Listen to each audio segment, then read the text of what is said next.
En la escuelita, todo parecía estar en calma.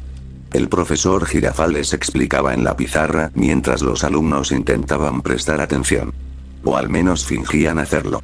El Chavo, Kiko, Ñoño, la Chilindrina, Popis y Patty de vez en cuando soltaban comentarios absurdos o hacían travesuras que interrumpían la clase. Pero aquello era lo habitual. Nada parecía fuera de lo normal.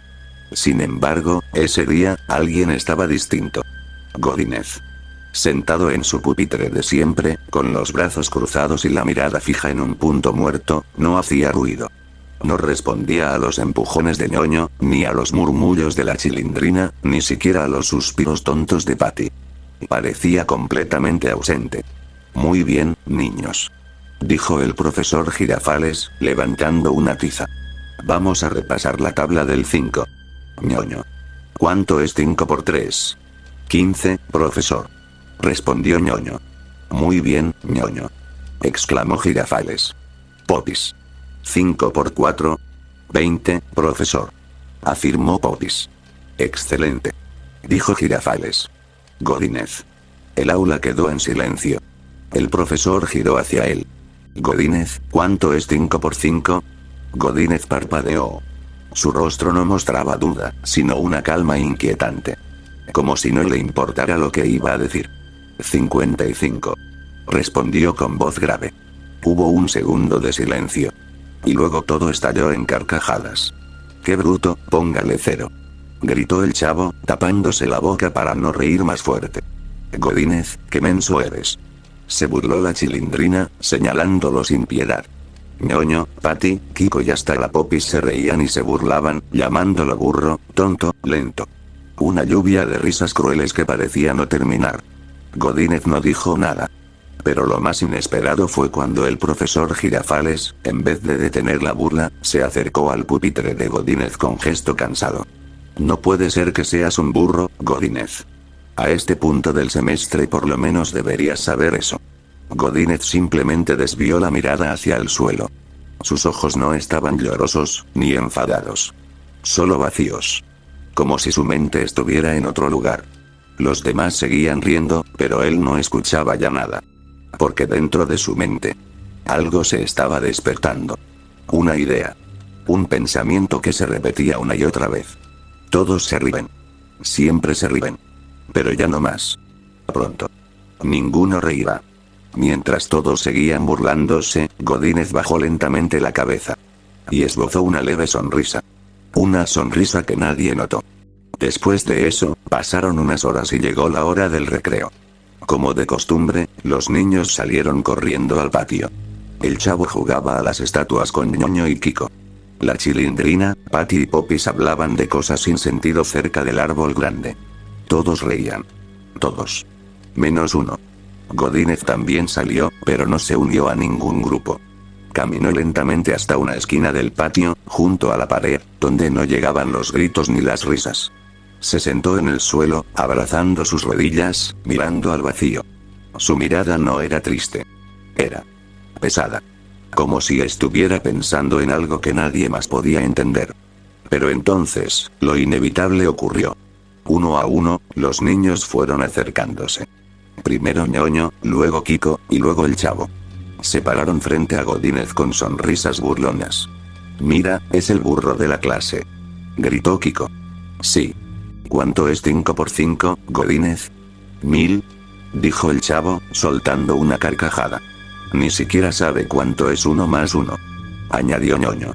Los tres lo rodearon, riendo y señalándolo. Godínez no respondió. Solo bajó la cabeza, respirando fuerte. Luego llegaron las niñas, y se unieron a las burlas. «Si yo fuera tan burra como tú, me escondería bajo la tierra», dijo la Chilindrina. «No le digas burro, porque los burros al menos sirven para algo», agregó Popis. «Sí, ni para estorbar sirves», remató Patty. Godínez apretó los puños. De pronto, sin aviso, se puso de pie. Y con un grito seco, le dio un golpe directo al estómago a Kiko, que cayó al suelo sin aire. Luego giró y le dio un fuerte puñetazo al Chavo, que también cayó, frotándose la cara. Ñoño intentó retroceder, pero Godínez ya lo había apuntado con la mirada. Sin embargo, antes de que pudiera alcanzarlo, Kiko y el chavo se levantaron y lo sujetaron por los brazos. «No tan rápido, bruto», gritó Kiko. Los tres niños comenzaron a golpearlo sin piedad. Patadas, puñetazos, empujones. Entre los tres lo derribaron al suelo y siguieron golpeándolo mientras las niñas reían a la distancia, alentando la violencia como si fuera un juego.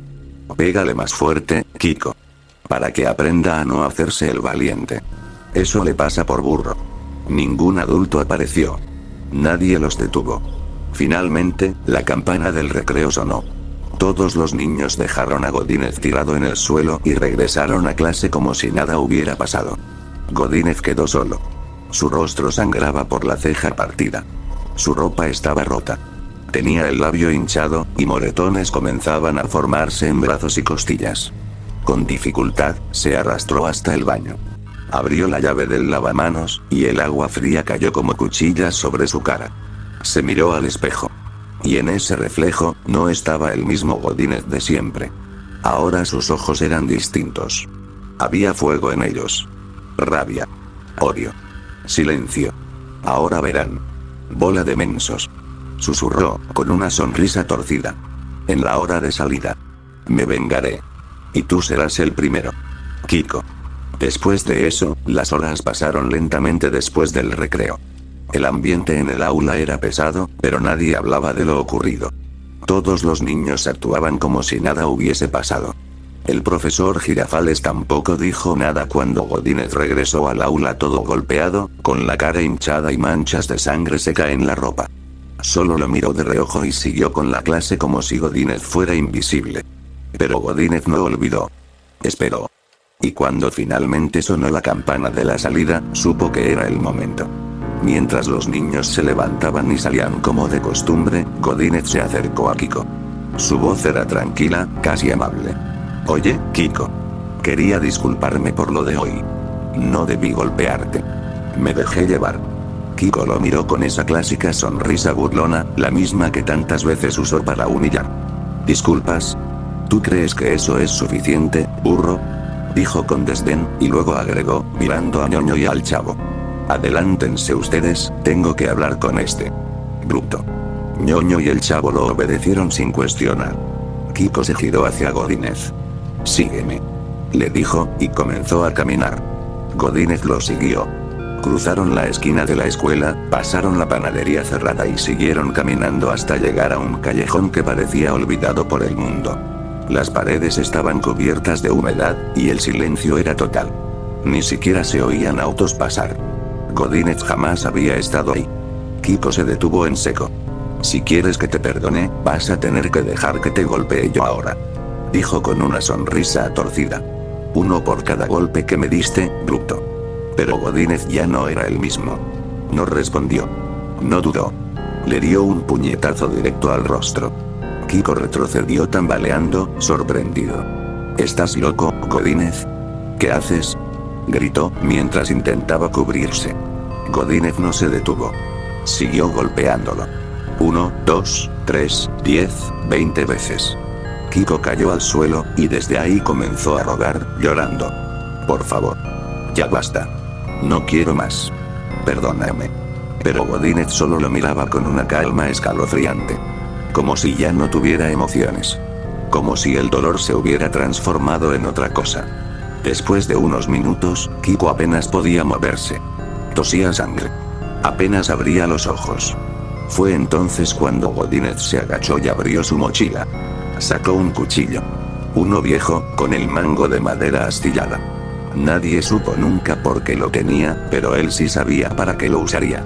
«Esto es lo que te mereces por insultarme. Por golpearme. Junto a ese maldito pobre. Y esa bola de manteca de Ñoño», susurró con una voz tan baja que casi parecía un pensamiento. Y entonces. Lo hizo. No hubo gritos. Nadie los oyó. Solo el silencio fue testigo. Cuando todo terminó, Godínez se levantó, respirando agitadamente. Se limpió las manos con una parte de su camisa rota y volvió a guardar el cuchillo en la mochila. Luego se fue. Salió del callejón caminando con calma. Como si nada hubiese pasado. El cuerpo de Kiko quedó ahí, en ese rincón olvidado, bañado en sombras y sangre. Y esa noche, ninguno de los niños volvió a ser el mismo. Después de eso, a la mañana siguiente en la vecindad todo se había convertido en un murmullo urgente. Los gritos de doña Florinda, doña Clotilde y don Ramón resonaban de puerta en puerta. «Kiko. ¿Dónde estás, mi tesoro?», clamaba doña Florinda, sollozando. «Tenemos que denunciar su desaparición», decía doña Clotilde, apretando las llaves del agua como amuleto. «No puede haberse ido solo», se lamentaba don Ramón, recorriendo cada rincón. El chavo, sentado en las escaleras del patio con la mirada perdida, intentó explicar. Yo sé dónde estuvo Kiko. Pero sus sollozos se perdieron entre el ruido de los vecinos que se marcharon con linternas y llamadas a la policía. Nadie le prestó atención. Mientras tanto, de la calle llegaba una figura solitaria. Godínez regresaba a la vecindad. Sus pasos eran lentos, mesurados, como el compás de un reloj que marca una cuenta regresiva. Al verlo, el chavo saltó de las escaleras y corrió hacia él. «Godínez. ¿Tú sabes algo de Kiko?», preguntó, con el rostro bañado en lágrimas. Godínez lo miró con calma infinita y respondió, ofreciéndole la mano. «Sí sé. Y necesito que me ayudes».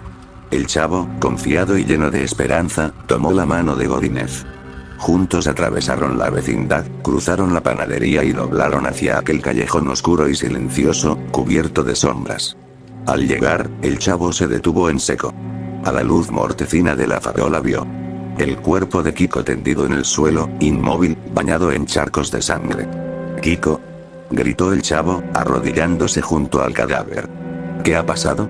Godínez alzó la vista, y sin decir palabra alzó el puño. Con un golpe seco lo derribó. El chavo apenas tuvo tiempo de cubrirse. «Tú también vas a pagar por burlarte de mí», susurró Godínez mientras descargaba puñetazos uno tras otro sobre el cuerpo tembloroso del ochentón. El chavo forcejeó, lloró, rogó que se detuviera, pero Godínez estaba poseído por un furor implacable. Después de golpearlo sin descanso, se agachó y sacó un cuchillo del bolsillo, idéntico al que había usado con Kiko. «Esto fue por ti. Por mí. Por todos», murmuró, con una voz tan fría que helaba la noche. Y lo hundió en el corazón del chavo. El llanto se apagó, y el silencio regresó al callejón.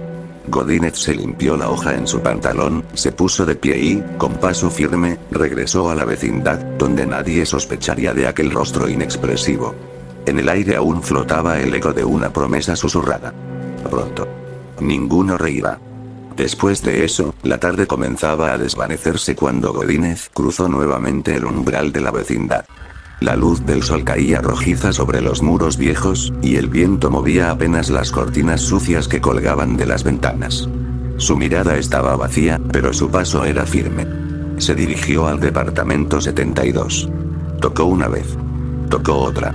La puerta se abrió de golpe, revelando a la Chilindrina, quien frunció el ceño en cuanto lo vio. «¿Qué haces aquí? Si vienes a acusar al chavo, mi papá no está.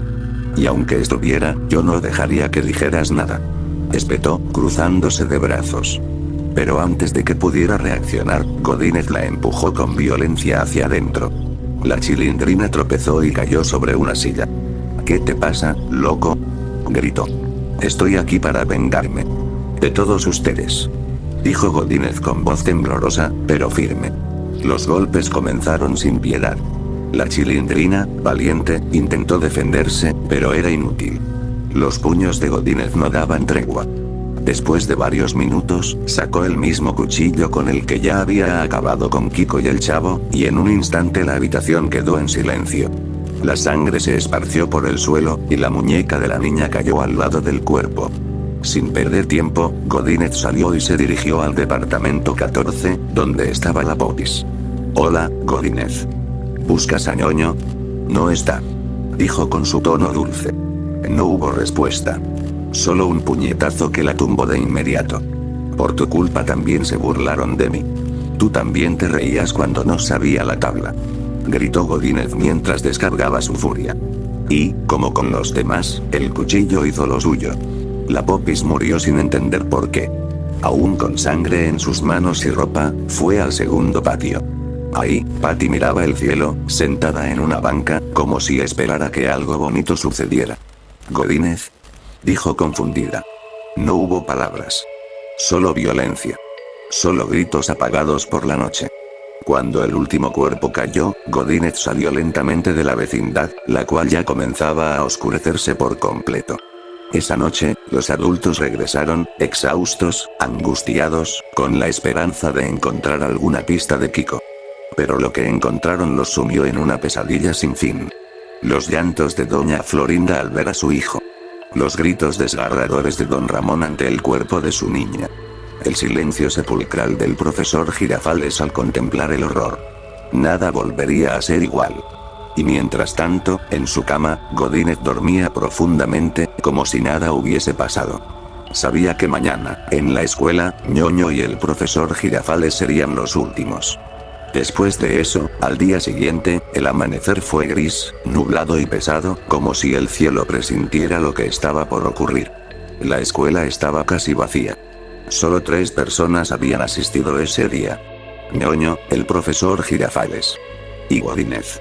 El aula, que antes vibraba con risas, quejas y desorden infantil, ahora se sentía hueca, como si estuviera de luto. Ñoño, inquieto, se removía en su pupitre, mirando de reojo las bancas vacías. ¿No cree que es raro que nadie haya venido hoy, profesor?, preguntó con una voz apenas audible. El profesor Girafales, con el rostro cansado y la mirada perdida, apenas respondió.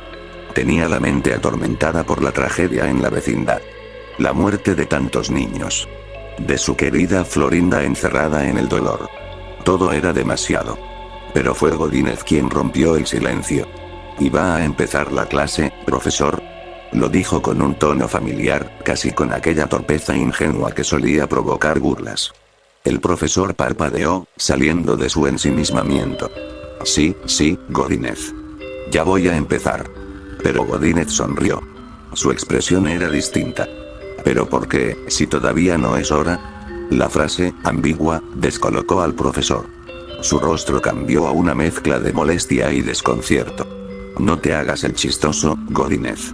Hoy no es un buen día para bromas», dijo con voz firme, acercándose con pasos decididos hacia él. Pero cuando estuvo a solo unos centímetros de su pupitre, Godínez sacó el cuchillo. Y con un solo movimiento, la hoja se clavó directo en la garganta del profesor Girafales, y antes de que pudiera emitir un sonido, Godínez hizo un corte largo, silencioso y letal. El maestro cayó de rodillas, con los ojos abiertos, y con la sangre empapando su saco marrón, y su bigote temblando por última vez. Ñoño, desde su asiento, observó la escena en completo shock. La realidad lo golpeó como un balde de agua helada. «No», gritó, levantándose y corriendo hacia la puerta. Pero fue en vano. Godínez ya estaba tras él. Lo alcanzó justo antes de que pudiera girar la manija. Le clavó el cuchillo en la espalda con fuerza, y lo siguió apuñalando sin piedad. «Por tu culpa se reían de mí. Por tu culpa nunca me tomaron en serio», gritaba entre cada puñalada. Ñoño cayó al suelo, gimiendo, hasta que su respiración cesó. El aula quedó en completo silencio, teñida de rojo, con los cuerpos sin vida de los últimos testigos. Godínez se quedó de pie unos segundos, jadeando. Luego, sin mirar atrás, salió tranquilamente por la puerta principal de la escuela. La venganza estaba completa. Pero en el aire denso de la escuela, en el eco de los pasillos, en los pupitres vacíos, algo parecía susurrar que esto no acabaría allí. Después de eso, los días pasaron como un viento gris y helado. La vecindad, antes ruidosa y caótica, se había convertido en un cementerio de recuerdos. La policía buscó sin descanso los cuerpos del Chavo y Kiko, pero nunca los encontraron. El callejón donde murieron seguía intacto, como si el tiempo se hubiese detenido en ese punto. Como si la sangre que ahí se derramó hubiera sido devorada por algo más oscuro que la tierra misma. Los cadáveres hallados, en cambio, dejaron una huella imborrable. Ñoño, el profesor Girafales, la Popis, la Chilindrina y Patty. Todos brutalmente asesinados. Pero ningún rastro del culpable. Ninguna pista. Ninguna huella. Solo el vacío. Los adultos de la vecindad, al conocer la verdad, se quebraron por dentro. Doña Florinda, rota por la muerte del profesor Girafales y su hijo Kiko, ya no encontraba razón para vivir. Una mañana, sin despedidas, se quitó la vida en la cocina de su departamento. Don Ramón, incapaz de soportar el dolor de perder a su hija, hizo lo mismo. La carta que dejó solo decía: perdóname, Chilindrina. El señor Barriga, al enterarse de la muerte de su hijo Ñoño, rompió en llanto, y jamás volvió a pisar la vecindad. Nadie supo qué fue de él después de ese día. Doña Clotilde, hundida en la pena, abandonó el lugar sin despedirse. Dicen que esa misma noche, la vieron caminando por la calle con su canasta, murmurando hechizos al viento. Gloria, la tía de Patty, también se fue. Cerró su departamento, y dejó una flor blanca en la entrada. Nunca volvió. Y así, el lugar que alguna vez fue hogar de risas, gritos y juegos, quedó completamente vacío. Las puertas crujían con el viento. Las escaleras polvorientas parecían llorar al ser pisadas. Y el silencio. Ese silencio que lo cubría todo, parecía esconder algo más profundo. El eco del horror. Godínez, por su parte, nunca fue encontrado. Algunos decían haberlo visto en otra ciudad, con otra identidad. Otros juraban que fue internado en un hospital psiquiátrico y que cada noche, desde su celda acolchada, reía como si escuchara burlas que ya no existían. Pero la mayoría prefiere creer que nunca existió. Que todo fue una pesadilla. Una historia mal contada. Porque aceptar la verdad es más difícil que vivir con la mentira. Y así fue como todo terminó. O al menos, eso es lo que quieren creer.